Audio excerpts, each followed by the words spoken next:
এইভাবে এখানে বক্তব্য রাখছিল এবং আমরা দেখলাম যে চেষ্টা যদি থাকে তাহলে সেটা যে সাকসেস হয়। আজকে এখানে এত লোক আমার ভাই ও বোনেরা এখানে উপস্থিত হয়েছে তৈবান দলে, সেটাই তার প্রমাণ।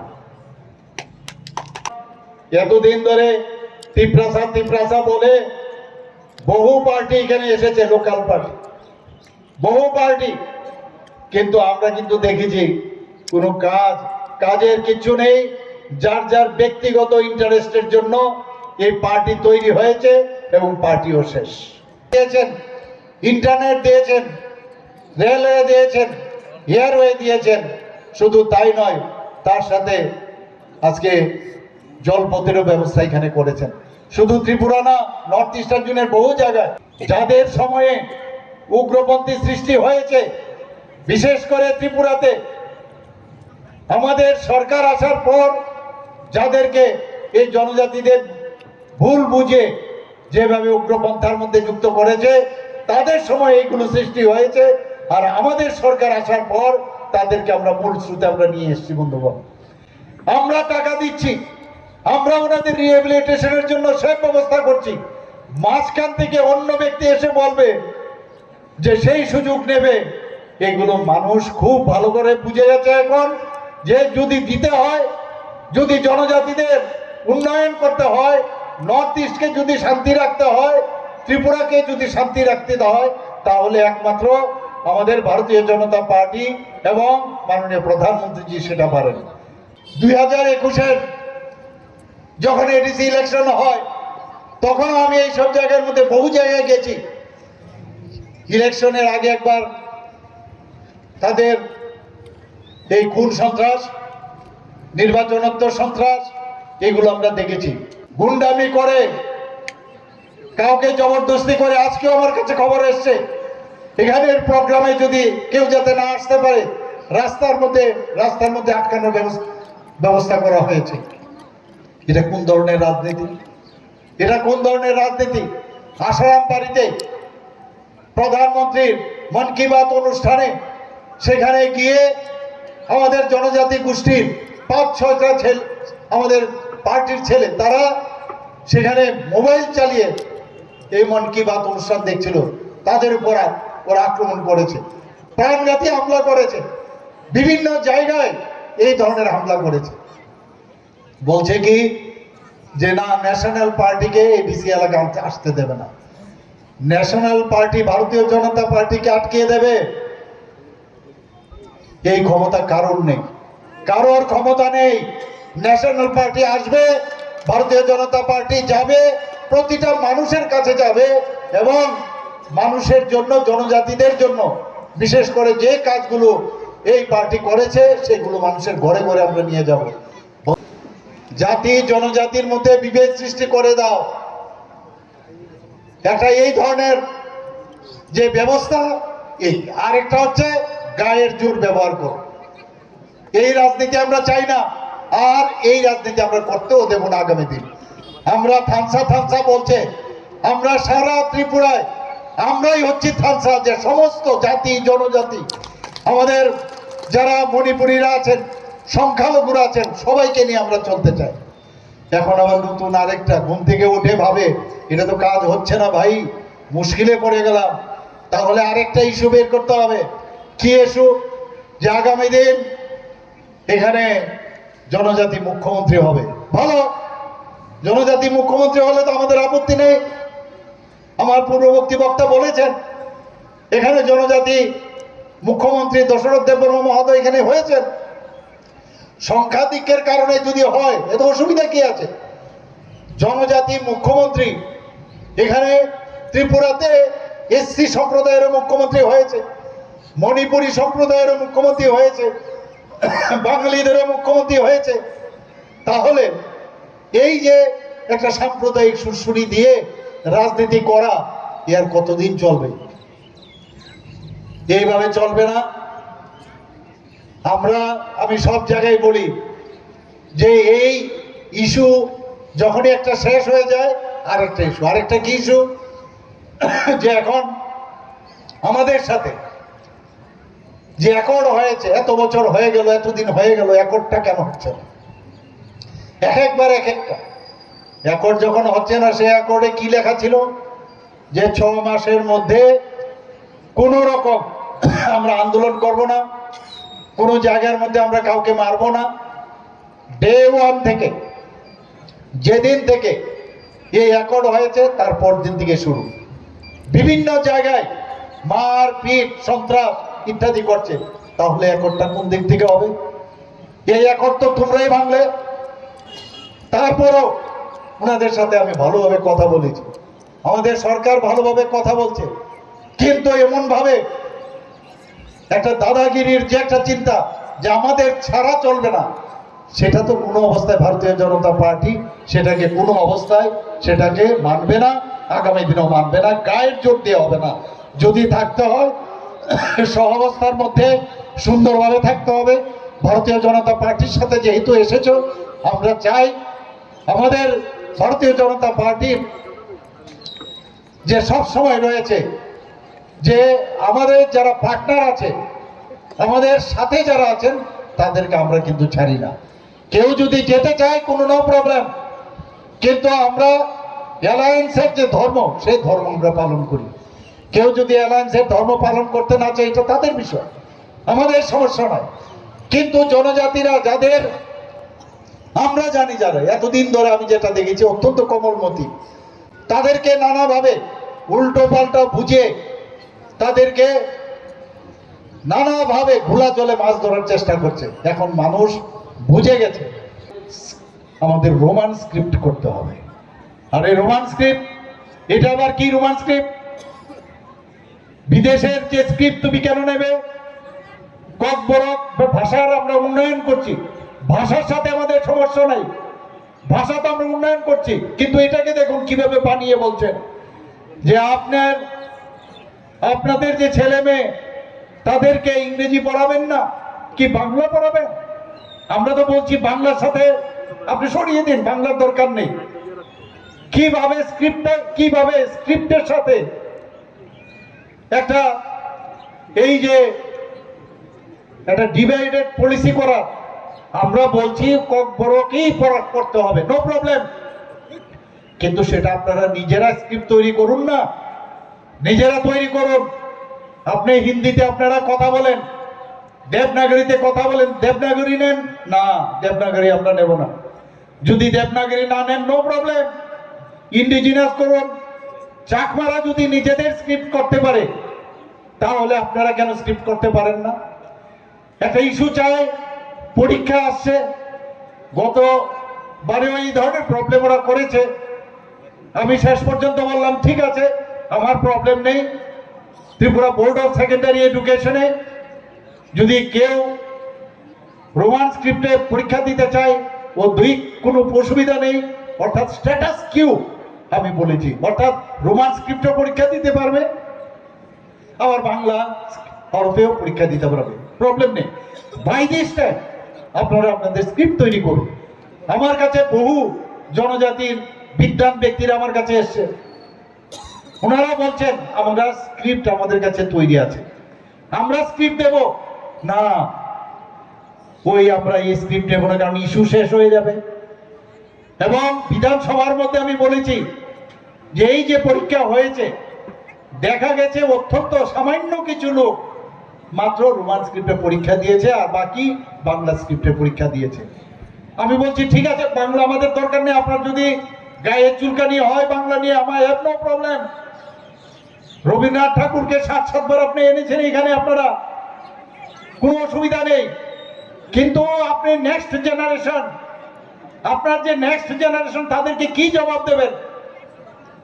যে রোমান স্ক্রিপ্ট, এটাকেও আবার নতুন ভাবে কি বলছেন যে ইংরেজরা যদি রোমান স্ক্রিপ্ট ব্যবহার করতে পারে, আমাদের কি অসুবিধা? আরে ওরা যেটা করেছে আমরা কেন করব? আমরা একদিকে বলি আমাদের কৃষ্টি সংস্কৃতি, আমাদের ঐতিহ্য আমরা রাখবো, আবার আরেক দিক দিয়ে যে ফ্যাক্টরি থেকে যেভাবে অর্ডার দেওয়া হয় সেইভাবে এই রোমান স্ক্রিপ্টের পেছনে আপনারা পড়ে আছেন। আমি যুক্তি দিয়েছি, যদি এই স্ক্রিপ্ট আপনারা ব্যবহার করেন, তাহলে যে আমাদের 8 শিডিউলের মধ্যে সেটা গ্রহণ করবে না। কারণ এই শিডিউলের মধ্যে ক্লিয়ার কাট লেখা আছে যে বাইরের স্ক্রিপ্ট কোনো অবস্থায় সেটাকে মান্যতা দেওয়া হবে না। বোঝানোর চেষ্টা করি, ঘরের ভিতরে একরকম বলে বাইরে গিয়ে আবার লেলিয়ে দেয়। এই যে একটা রাজনীতি করছে ছোট ছোট কোমলমতি ছেলে মেয়েদের, আমি তাদের কাছে অনুরোধ করব, বুঝতে পারছে, এখনো বুঝতে পারছে, আমি জানি ওনারা এখন বুঝতে পারছেন যে নেক্সট জেনারেশন, আমি ওনাদেরকে, ওরা যখন আরেকবার এরকম স্ট্রাইক করেছিল, আমার সাথে দেখা করেছিল, আমি ওনাদেরকে বলেছি যে নেক্সট জেনারেশনকে তোমরা কি বলবে। এর মধ্যে এক দুজন বলেছেন, না sir, this is also one of the ways, আমরা তো এইভাবে চিন্তা করিনি। তা আমি বললাম, তাহলে করো তোমরা, তোমাদের এডুকেটেড পার্সন আছে, আমার কাছে প্রায়শ আছেন। না, ওই যে বললাম ফ্যাক্টরি, আবার ফ্যাক্টরি বললে আবার জিজ্ঞেস করে ফ্যাক্টরির নামটা বলার জন্য, অদ্ভুত বসে থাকে। আজকেও ভাষণের পর আমি নিশ্চিত আবার জিজ্ঞেস করবে, উনি যে এটা বললেন উনি এটা পরিষ্কার করে বলুন না। এই যে অবস্থা চলছে, এইভাবে কতদিন চলবে?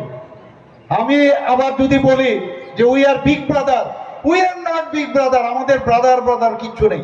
অদ্ভুত, কিছু বলাও যাবে না, মানে কোন জায়গায় কখন কি বলছেন, কখন কি বলবেন না বলবেন কেউ কিছু জানে না। এইভাবে একটা রাজ্য কোনো অবস্থায় চলতে পারে না। এটা আমরা দেখেছি 2021-এ যখন এডিসির ইলেকশন হয়, আবার যদি বলি 28টার মধ্যে 28টা আমরা পাবো, আর রাজনীতির মধ্যে এইভাবেই বলতে হবে 28টার মধ্যে 28টাই পাবো, পরিষ্কার। এবং 28টার মধ্যে 28টাই পেতে পারি আমরা। এখন বর্তমানে যে অবস্থা দাঁড়িয়েছে, ভারতীয় জনতা পার্টির যাকে বলবে তাকে আজকে জনজাতিরা ভোট দেবে, এবং আমি নিশ্চিত যে 28টার মধ্যে 28টাই আমরা পাবো আগামী দিন। এবং আমি জানি সেটাকে বলবে 28টার কথা কি করে বলেছেন। আরে আপনারাই তো বলেছেন কতদিন, একবার কি বলেছেন, আমরা ঠিক করেছি আমরা বেরিয়ে যাব। কখন কি বলেন আমরা বেরিয়ে যাব? আমাদের এমুক আগে আমাদের সাথে এমুক বলেছে, এখন সেটা বলছে না। কথা হয়েছে, সব ফাইনাল হয়েছে যে এই জিনিস আমরা পারবো, আর কোনটা কোনটা পারবো না সেটা আমরা দিল্লিতে পাঠিয়েছি। দিল্লি থেকে যখনই ডাক দেবে ঠিক এই মুহূর্তে আমাদের কার্যকর্তাদের মারে, আমাদের কার্যকর্তাদের বাড়ি ঘরের মধ্যে আক্রমণ করে, পার্টি অফিস পুড়িয়ে দেয়। এবং সেইগুলোর মধ্যে এখন আবার যদি আমি বলি যে পার্টির মধ্যে যারা ঢুকেছে এগুলো হচ্ছে কমিউনিস্টের দল, সব আর্মাদ বাহিনী এসে ঢুকেছে। এখন এটা যদি বলি, আবার কমিউনিস্ট থেকে কিন্তু আজকে আবার ফোনা ধরে তুলবে, বলবে উনি যে এটা বলেছেন যে ত্রিপুরা এই যে এই পার্টির সাথে আমাদের লোক ঢুকে গেছে, মুখ্যমন্ত্রী কি সেটা বলতে পারেন? একটা মুখ্যমন্ত্রী এরকম একটা জায়গায় দাঁড়িয়ে, মানে এমন অ্যালার্জি, এখন কোনো কথা বলা মুশকিল।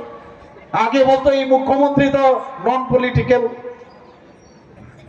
সবসময় বলতো উনি তো ডাক্তার মানুষ, নন পলিটিক্যাল। এখন যখন পলিটিক্যাল কথা বলছি তারপরে বলছে এদের অসুবিধা হচ্ছে। ওনাদের এলওপি সাহেব উনি একদিন বলেছেন যে 2028-এর আগে ভারতীয় জনতা পার্টি শেষ হয়ে যাবে। 2028-এর আগে বসে আছে, কি কেন শেষ হয়ে যাবে এই পার্টি? ওরা নিজেদের মধ্যে ঝগড়া, কাজে ওরা নিজেরাই ধ্বংস হবে। কারণ আমাদের কাছে ইতিহাস আছে কিভাবে 77, 78, 79-এ আমরা ঢুকেছি, ল্যাটারাল এন্ট্রিতে বসে আছে, কবে এসে ঢুকে যাবে। কংগ্রেসের সাথে তো হাত মিলেই ফেলেছে, এখন বসে আছে, নিজের হিম্মত নেই যে ভালো কাজ নিয়ে মানুষের কাছে যাবে। কবে আমরা নিজেরা ঝগড়া করে আমাদের পার্টি বা আমাদের সরকার চলে যাবে, তবে ওনারা এসে বসবেন। এই হচ্ছে পার্টির দুর্দশা বর্তমানে। বলুন, একমাত্র ভারতীয় জনতা পার্টি ছাড়াই দেশকে শক্তিশালী করা যাবে। যদি ভালোভাবে চলেন তো very good, welcome, no problem. আমরা আগামী দিন ত্রিপুরাকে আমরা বারবার বলছি যে এক নতুন ত্রিপুরা আমরা তৈরি করবো। এনি প্রিচার, পরামর্শদাতার আমাদের দরকার নেই, we need partner. So in politics also in Tripura we want only partner, no preacher we don't want. আর এবং প্রিচার যারা কন্টিনিউয়াস খালি গন্ডগোল নানা রকম ভাবে প্রবলেম ক্রিয়েট করবে, তাদেরকে তো কোনো অবস্থায় আমরা মান্যতা দেব না। বন্ধুগণ, আমাদের ভাই বোনদের জন্য জনজাতি গণতন্ত্র যুগে এখানে তুমি বা আমরা আপনারা যা বলবেন সেটা আমরা করব, এইভাবে চলবে না। দেশ এইভাবে চলে না। দেশ দেশের মতো চলবে, রাজ্য রাজ্যের মতো চলবে। সাধারণ মানুষের যে প্রবলেমগুলো আছে সেই প্রবলেমগুলো আমরা সলভ করার জন্য আমরা এখন সরকারে বসছি। আমরা মাত্র 11টার মধ্যে আমরা সেই 2021-এ আমরা প্রতিদ্বন্দ্বিতা করি, দুটোর মধ্যে খালি ফ্রেন্ডলি করেছি। তারপরেও আমরা সেখানে 9টা, পরবর্তী সময়ে আরো একটা, আউট অফ 28 আমরা 10টা কিন্তু সেখানে আমরা ভোট আমরা এডিসি আমরা পেয়েছি। সেখানে আমরা মাত্র এই 11টার মধ্যে এতগুলো, তাহলে আমাদের শক্তিটা কোথায়? বলছে आइए मैदान में आइए, देखता हूं क्या होता है। मैं भी बोलता हूं मैदान में हम भी देखेंगे आप क्या करोगे, हम भी देखेंगे क्या करोगे आप। हम लोग आराम से बात करना चाहते हैं, आराम से सोचना चाहिए। You should be in your mind. अंदाजी में हल्ला करके और गलार শিরা ফুলিয়ে কথা বললেই মানুষ এখন শুনে না। কাজ দেখাতে হবে। এডিসির সম্পর্কে আমাদের পদ্মলোচন মহোদয় অলরেডি বলেছেন যে হোয়াইট পেপার আমরা দাবি করেছি। এডিসির মধ্যে কিন্তু আমরা অ্যালায়েন্সে নেই, আমরা কিন্তু এডিসিতে অ্যালায়েন্সে নেই, আমরা কিন্তু এডিসিতে আমরা অপোজিশনে। কাজে আমরা অপোজিশন পার্টি হিসাবে আমরা এডিসির জন্য আমরা কথা বলতে পারি। আমাদের 28-এ ইলেকশন হবে, সেটা পরে দেখা যাবে। এখানে আমাদের রোল এখানে কিন্তু পার্টনার হিসাবে না, এটা বুঝতে হবে বন্ধুগণ। তো সেই জায়গায় দাঁড়িয়ে আজকে 71% যদি আপনি 69% যদি আপনি প্রায় এবং এই ত্রিপুরার প্রায় ধরুন 70%ও যদি আমি বলি ত্রিপুরার এডিসি অধ্যুষিত এলাকা। তো ত্রিপুরার উন্নয়ন যদি করতে হয়, যত উন্নয়ন হচ্ছে ন্যাশনাল, আমাদের যে ন্যাশনাল যে রোডগুলো হচ্ছে, এতগুলো রোড, 6টা ন্যাশনাল রোড হচ্ছে, বেশিরভাগ জনজাতি অধ্যুষিত এলাকা। এবং সেখানে জনজাতিদের জন্য তাদেরকে এখন যেভাবে অ্যাকুইজিশনের জন্য বেশিরভাগই জনজাতিরা কিন্তু সেখানে পাচ্ছে বন্ধুগণ। এবং যে কোনো প্রকল্প আমরা যেখানেই করি, এই 70% আমি বললাম এডিসি ছাড়া অসম্ভব। 30% নন এডিসি এলাকা। যে কোনো আজকে আমি বাজেটের সময় আমি বলেছি, বিধানসভায় আমি বলেছি, আমাদের যখন 27,000 কোটি টাকা আমাদের বাজেট ছিল, সেখানে কমিটেড এক্সপেন্ডিচার আমাদের আছে, বেতন আমাদের দিতে হবে, যারা অলরেডি পেনশন পাচ্ছে দিতে হবে, আমরা যে 2000 টাকা করে যে ভাতা দিচ্ছি সেটা দিতে হবে, আমরা যে ঋণ নিয়েছি সেটা আমাদের দিতে হবে, সেটার থেকে আপনি বাদ যাবেন না। এই 27,000 কোটি টাকার মধ্যে আমরা এডিসির উন্নয়নের জন্য কত পার্সেন্ট আমরা দেই? 39.06% আমরা এডিসির জন্য দেই। আর এইবার 2025-26 অর্থ বছরে সেটা 40%-এর উপরে যাবে। বলছে পয়সা দেয় না, পয়সা দেয় না। কে কোথায় যায় সবাই জানে, সবাই জানে কে কি করছে সেখানে। উন্নয়নের নামে প্রহসন আর চালাবে ত্রিপুরা। ত্রিপুরার কি দুর্দশা হবে এক এডিসি থেকে বোঝা যায়। আজকে আমরা কিন্তু লাকি যে এখানে জুট আমল ত্রিপুরাতে কোনো এক সময় ছিল। কংগ্রেসের জুট আমল আমরা দেখেছি, মানুষ ভয়েও আর কংগ্রেস থেকে আগামী দিন যারা এডিসি চালাচ্ছেন, যেভাবে দুর্নীতি ওরাও ওখানে করছে, সব খবর আমার কাছে আছে। এই জনজাতি ভাই বোনেরা আগামী দিন ওনাদেরকে কোনো অবস্থায় আর বসতে দেবে না, এটা নিশ্চিত আপনারা থাকতে পারেন বন্ধুগণ। এর জন্য বলছি 28-এ 28। কংগ্রেস তো শূন্য অলরেডি গত ইলেকশনে, সিপিএমও শূন্য। এখন তোর করে বেরোই শুনি অনেক জায়গার মধ্যে, এখনো বসে আছে। ওই যে হারমাতগুলো ঢুকেছে, কবে আবার ব্যাক করবে আমি জানি না। কষ্ট হয় যখন জনজাতির মহিলাদের ঘরের ভিতরে গিয়ে তাদের আসবাবপত্র ভেঙে দিচ্ছে, মহিলাদের উপর অত্যাচার করছে। 21 থেকে শুরু করেছে এখনো। আরে গণতন্ত্রই যদি মানো, তো সব পার্টির অধিকার রয়েছে, আর আমরা হচ্ছে ন্যাশনাল পার্টি, যে কোনো জায়গায় যাবে। অনেক সময় জলের কথা বলে মুখ্যমন্ত্রী সেখানে যাবে, কোনো মন্ত্রী কোথাও যাবে, আগের থেকে সেখানে আটকে দাও যাতে না যেতে পারে। কি অদ্ভুত!